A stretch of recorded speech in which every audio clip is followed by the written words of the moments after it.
Hello guys, welcome to my class. आइए देखते हैं अपना assessment 13 Microsoft PowerPoint basic. इसमें फर्स्ट क्वेश्चन है अपना, पावर पॉइंट में पहले से ही इंसर्ट इमेज को एडिट करने पर क्या घटित होता है। तो जो फाइल स्रोत फाइल पहले से इंसर्ट होती है वो चेंज नहीं होती है। नेक्स्ट है, यदि आपने गलती से कोई स्लाइड डिलीट कर दी हो तो उसे बहाल करने के लिए क्या करेंगे, उसे फिर से लाने के लिए। तो इसमें Ctrl+Z प्रेस करेंगे या अंडू दबाएंगे, दोनों ही सेम ही है, तो इसका आंसर है दोनों। मोशन पाथ क्या होता है, तो एक स्लाइड पर आइटम को मूव करने की विधि है। एक स्लाइड शो में स्लाइड चेंज होने पर डिस्प्ले के लिए अप्लाइड इफेक्ट है। जब शो में एक स्लाइड से दूसरी स्लाइड चेंज होती है और जो इफेक्ट डाला जाता है उसे क्या कहते हैं, तो slide transition. Power point presentation file बंद करने का क्या तरीका है, तो इसमें दिए गए सभी है। फाइल टैब पर क्लिक करें और क्लोज पे क्लिक करें, पावर पॉइंट के दाहिने छोर पर उपलब्ध क्लोज ऑप्शन पे क्लिक, या फिर Ctrl+W का उपयोग करें। सारे ही पावर पॉइंट प्रेजेंटेशन को बंद करने के तरीके हैं। एक प्रेजेंटेशन में स्लाइड शो स्टार्ट करने के लिए तो F5 की को दबाना या स्लाइड शो मेन्यू से व्यू ऑप्शन, दोनों से। प्रेजेंटेशन का बैकग्राउंड बदलने का अर्थ है, इसमें भी दिए गए सभी है।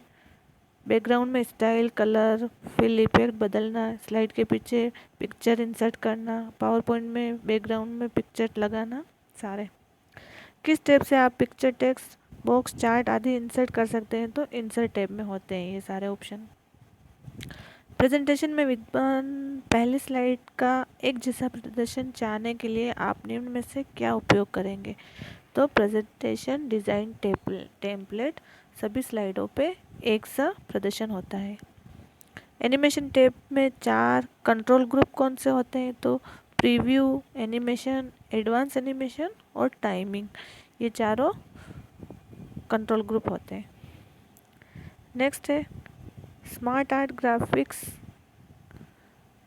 किसके उपयोग हेतु यूज़ किया जाता है, तो जानकारी और डेटा, सूचना, चित्रों, ग्राफ्स, एनिमेशन, आकृतियों द्वारा दर्शाने हेतु किया जाता है।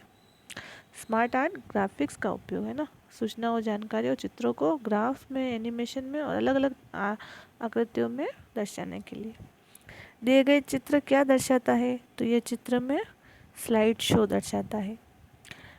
दिखाए गए टैब में कौन सा टैब इस्तेमाल हो रहा है, तो इसमें इंसर्ट मेन्यू ओपन है, तो इंसर्ट टैब। नेक्स्ट है अपना 14 असेसमेंट, साइबर सुरक्षा एवं जागरूकता। किस प्रकार के साइबर अटैक में आपसे आपकी जानकारी मांगी जाती है, जैसे पासवर्ड, पिन, नाम, जन्मतिथि आदि, तो ये फिशिंग में होते हैं।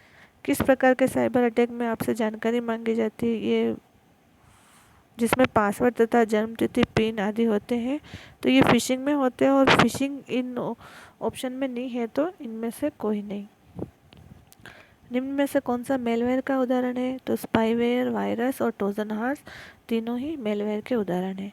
निम्न में से किस प्रकार की वेबसाइट पर अपनी जानकारी दर्ज नहीं करनी चाहिए, तो जिस वेबसाइट पर एक तो पेडालॉक नहीं होता है और जिस वेबसाइट की एड्रेस की शुरुआत में HTTPS नहीं होता है, दोनों पे जानकारी शेयर नहीं करनी चाहिए। HTTPS में एस का अर्थ सिक्योर होता है, जिसमें यह पेडालॉक और एस हो वो सिक्योर वेबसाइट होती है। निम्न में से कौन सा सॉफ्टवेयर आपके कंप्यूटर की जासूसी करता है और आपसे संबंधित सूचनाओं को आदान प्रदान करता है, तो ये स्पाईवेयर है। स्पाई यानी जासूस, ठीक है, स्पाईवेयर। निम्न में से कौन सा मेलवेयर का कार्य नहीं है, तो कंप्यूटर से डेटा रिकवर करना मेलवेयर का कार्य नहीं है, क्योंकि ये तो डेटा को नष्ट करता है, चोरी को रोकना। नेक्स्ट है, कंप्यूटर से डेटा से चोरी को रोकना, कंप्यूटर से डेटा को नष्ट करना, उपयुक्त में से कोई नहीं, तो इसका कार्य है कंप्यूटर से डेटा को रिकवर करना नहीं है। निम्न में से कौन सा मेलवेयर का उदाहरण नहीं है, तो एंटीवायरस मेलवेयर का उदाहरण नहीं होता है। निम्न में से किस प्रकार साइबर अटैक आपके द्वारा आपको चाही गई वेबसाइट की जगह अन्य वेबसाइट पर ले जाता है, तो यह एक तरह का साइबर अटैक है जिसे DNS पॉइजनिंग कहते हैं। निम्न में से कौन सा साइबर अटैक के प्रकार है? तो निम्न में से फिशिंग साइबर अटैक है, बाकी ब्राउजिंग सर्चिंग ये नहीं है। निम्न में से कौन सा साइबर अटैक है? तो password attack, denial of service attack, fishing, तो उपरोक्त सभी ही साइबर अटैक है। लास्ट असेसमेंट है अपना असेसमेंट 15, कंप्यूटर के अन्य अनुप्रयोग एवं अपने कंप्यूटर का प्रबंधन। विंडो 10 पर फाइल फोल्डर को लॉक करने के लिए कौन सी एप्लीकेशन? तो जब भी फाइल फोल्डर को लॉक करना है तो फोल्डर लॉक। दिए गए चित्र में क्या दर्शाता है? तो दिए गए चित्र में एक से अधिक खातों का प्रबंधन करना दर्शाया गया है। विंडो 10 में प्रोग्राम इंस्टॉल करने के क्या क्या विकल्प है? तो इसमें ऑल ऑफ अबव है, सभी है। विंडो स्टोर से इंस्टॉल करना, इंटरनेट से इंस्टॉल करना, सीडी या डीवीडी से इंस्टॉल करना। दिए गए चित्र में किस प्रोसेस को दर्शाया गया है? तो इसमें न्यू मेल पे क्लिक कर रखा है, तो इसमें न्यू मेल करना बताया गया है।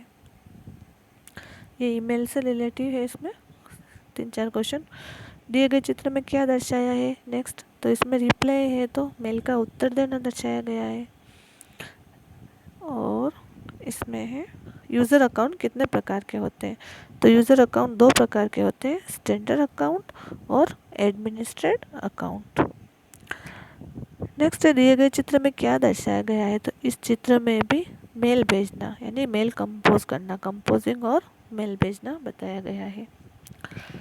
ईमेल में मैसेज टाइप करते हैं तो उसके लिए राइट मैसेज नहीं होता है, कंपोजिंग होता है। कंपोज पे क्लिक करते हैं तो कंपोज करना और मेल भेजना।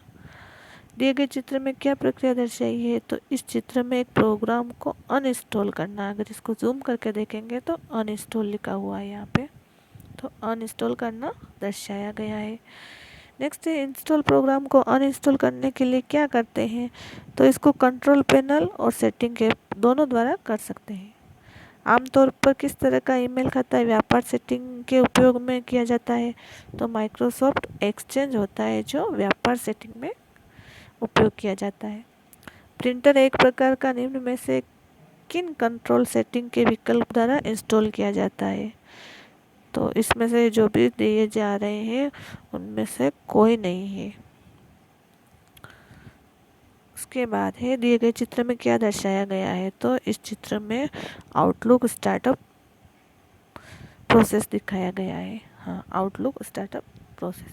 रिस्टोर पॉइंट से सेट करने पर अगर कंप्यूटर क्रैश हो जाए तो निम्न में से रिस्टोर कर सकते हैं। तो सिस्टम फाइल इंस्टॉल्ड एप्लीकेशन को रिस्टोर करने से और विंडो रजिस्ट्री से, दोनों विकल्प से कंप्यूटर वापस रिस्टोर पॉइंट रिस्टोर कर सकते हैं अगर क्रैश हो गया हो तो डेटा को वापस। विंडो 10 में यूज़र एक से अधिक यूज़र अकाउंट बना सकता है। कितने अधिक अकाउंट बना सकता है? तो 2 या 2 से अधिक बना सकता है। तो गाइज आज अपने 15 लेसन कंप्लीट है। ये आपके RSAT एग्ज़ाम में भी बहुत हेल्प करेंगे, इम्पोर्टेंट क्वेश्चन है, तो आप एक बार इनको ज़रूर याद कर लें।